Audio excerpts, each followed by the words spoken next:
Well, hello, hello, hello, and welcome again to Nišville Jazz International Festival channel. And I have a pleasure to have an amazing guest today. The band that, rocked beginning of the 2000s and still is rocking, doing their own stuff, quite recognizable. Fun Lovin Criminals, that will be our guest here in Nišville.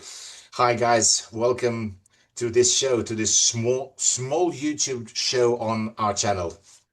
It's a pleasure to be here, Nanad. Thank you for taking the time to chat with us. Yeah, thank you. Thank you for joining me. How did you start and how did you manage to be what you are for like 3 decades already? I mean, I think we got lucky working in nightclubs in New York in the early 90s.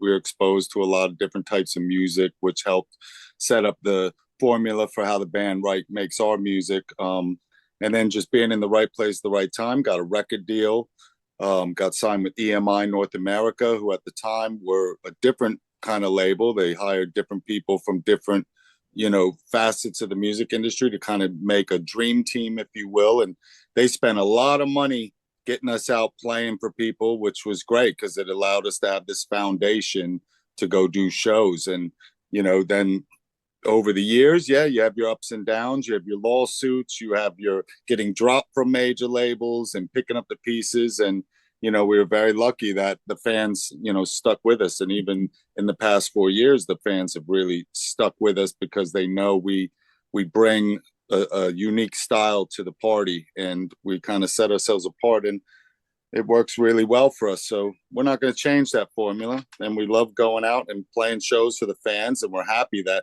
after 30 years of doing this, a lot of the fans of ours from the 90s are grown up and they're bringing their kids to the shows. So hopefully in Niche, we'll see generations of FLC fans. At what point of your career you moved from New York City to London? I moved in 2006. Yeah. Was that kind of a turning point? We were just really busy overseas. Our schedules were full with shows in Europe and the UK and Eastern Europe. And we'd go back to New York for 2-3 weeks and then come back overseas for 8-10 weeks. So I figured, hey, let's try moving over here for summer and see what it was like. And it was great. That was the summer of 2006. And then I just sort of stayed here. New York has gone through so many changes. It always has, but September 11th kind of changed the city in a way that I wasn't really feeling it. It wasn't like the 80s and 90s. So, and living in England is cool. So that's why I'm still here. How bands and musicians are coping, and how are you coping with all those changes? Have you got any master plans how to survive what is going on? Because gigging, and you're doing a lot of gigging at the moment, so that's amazing thing. Gigging is one thing, but royalties have disappeared, so that makes, and new songs are not getting there because you can't push your music through algorithms. So any ideas, what you're doing about it, any ideas that you can share with the people who are watching this? I think there's some deals that need to be put in place for likeness. If you want to use, say, like an actor or something, you can see why a lot of the Hollywood actors were kicking up such a fuss last year about, using the likeness. You can see in a few years' time that there'll probably be a Rambo 5 featuring Sylvester Stallone, and it will literally be Sylvester Stallone, but it won't be him. It will be AI generated. Well, that's something that he created, and so he needs paying for that, along with all the other actors, and when it comes to musicians, it's kind of the same. That's where you heavily rely on your publishing as a songwriter to be safeguarded, and same kind of thing with likeness. I mean, Naeem was telling me something interesting about the AI with things like Spotify now. What were you telling me about? There's a lot of bands that they're not even real bands. Yeah, they're AI generated artists, and Spotify is actually putting out their own artists and putting them straight onto playlists. So it's not even, people making music in their bedrooms or in rehearsal rooms. Spotify's making them in the office. Yeah. There's no personality though if it's not like human beings, at least at this point. You know, you can go listen to AI bands. I mean, Timbaland is producing an AI act, you know, and she's good looking and she's like a mix of all ethnicities in one, you know, and her music is the same old pop shit. And, you know, you're going to go to her concert and see a hologram or something. But I think kids that are going to hear real music and stuff, they're going to not want that. They're going to want something different. So it comes down to, do you want something that's just going to fill your pocketbook like Spotify? They're obviously making their coin. Or do you want something that is going to give you true life memories that you'll cherish forever? And I think that's what you get with live music, you know? I think that's the only upside really is it will be in the future is going to see your favorite artist live, because there is no other experience like that. And consumer direct to the artist or the band when it comes to merchandising, or when it comes to buying something that's limited from a tour. That's the only real thing that we can clamber onto is the live performance, and just direct to the consumer, direct to your fan base, because that's the one thing AI really I mean, I don't know. Sometimes I think with AI, it'll be the thing that will end civilization, or it's the thing that might fix it. I'm like 50-50. But I think AI, when it comes to anything medical, when they're breaking ground with being able to make people that have been born blind see again, and think that, oh, that's very exciting. And if they can come with anything that can help with other people that struggle with medical thing, I'm all for AI. But when it comes to ripping bands and anyone that's in the art form, ripping them off to where we earn even less money than we earn now, and let's be honest, sometimes we'll play shows and we won't even earn any money. We just felt that.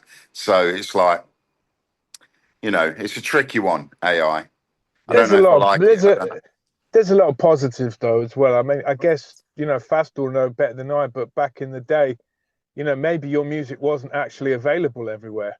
In Serbia, could you go down to every record store? Would they necessarily have Fun Loving Criminals? But now you can watch the whole. Bootlegs.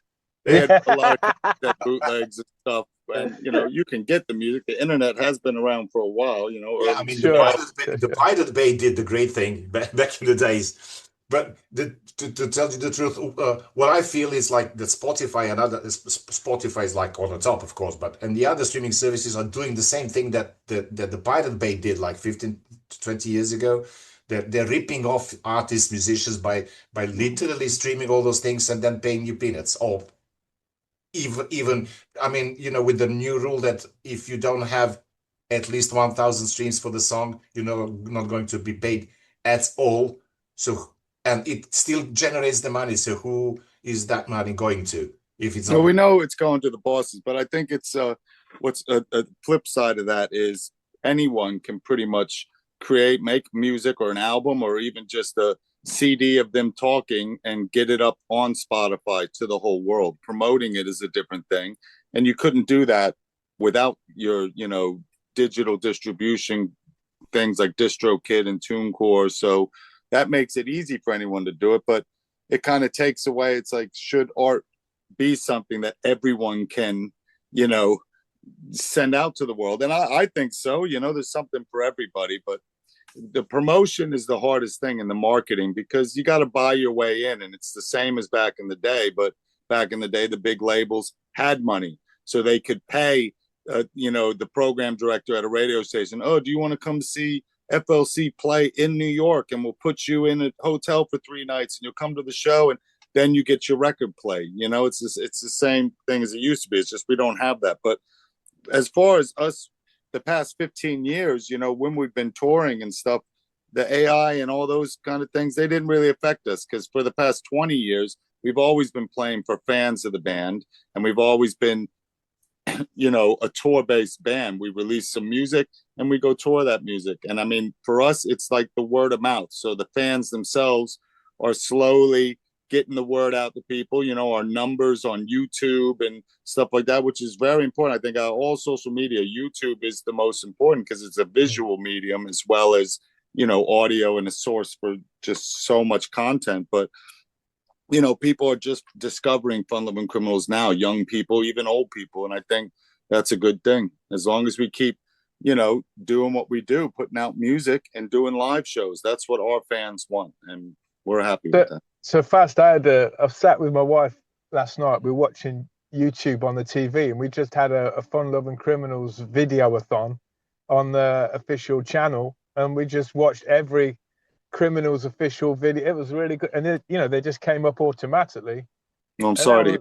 Yeah, she had a great time. She hadn't seen half of those, so that was. Well, some of them are fun. Videos aren't really something I think's great. Our latest video for the new single, Full Stop, I love that. We did it in one take in Malta, and it was a beautiful day, and we used our 2 crew as the crew, so they were getting paid anyway. Music videos cost too much money, and then you don't ever make money in a band, but that's what touring is good for us. It's hard these days to have disposable money. That's why anyone who sells on eBay, my older brother's job is selling stuff on eBay, and it used to be very lucrative for him, but now no one has that extra money to spend. So if someone's going to pay £10 to get a Spotify membership, then more power to them. We all feel it in some way. I'm not going to get all pissy about it, because I can still go out and tour.